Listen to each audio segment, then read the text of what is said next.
మన సాగునీటి సంఘం ఎన్నికలు జరిగాయి. అది ఎందుకు ఎన్నికలు జరుపుతారో నాకే తెలియడంలా. ఎన్నికలు జరిగేసరికి ఒక ప్రజాస్వామ్యబద్ధంగా నువ్వు ఎన్నికలు జరిగేట్టుగా అయితే జరపండి ఎన్నికలు. అంతే తప్ప నుంచి నువ్వు నీ రైతులకు నీ వాళ్లకు మాత్రమే ఎన్ఓసీలు ఇస్తారు, ఆర్ నో డ్యూ సర్టిఫికెట్లు ఇస్తారు. నీకు వ్యతిరేకంగా ఉన్న రైతులు, మామూలు రైతులు, సామాన్య రైతులకు నో డ్యూ సర్టిఫికెట్లు ఇవ్వకూడదు అని చెప్పి నువ్వు డిసైడ్ చేసుకున్నప్పుడు ఎందుకు ఎన్నికలు జరుపుతారు?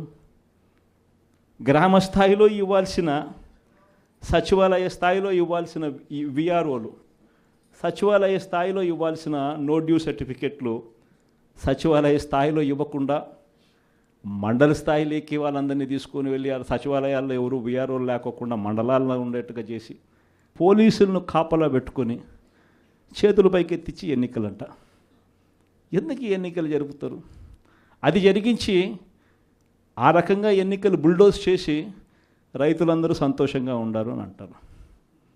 నిజంగా రైతులు సంతోషంగా ఉండారా లేదా అన్నది తెలియాలి అని అంటే ఒక్కసారి రాజీనామాలు చేసి బయటికి రండి, అప్పుడు అర్థమవుతుంది రైతులు సంతోషంగా ఉన్నారా, రైతులు సంతోషంగా లేరా. పెట్టుబడి సహాయం 20,000 ఏమైందని చెప్పి రైతులు అడుగుతూ ఉండేది అర్థమవుతుంది. ఉచిత పంటల బీమా ఏమైందని రైతులు అడుగుతూ ఉండేది అర్థమవుతుంది.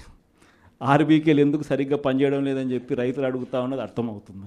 ఇవన్నీ అర్థం కావాలి అని అంటే ప్రజాస్వామ్యబద్ధంగా ఎన్నికలు జరిగితే అర్థమవుతుంది.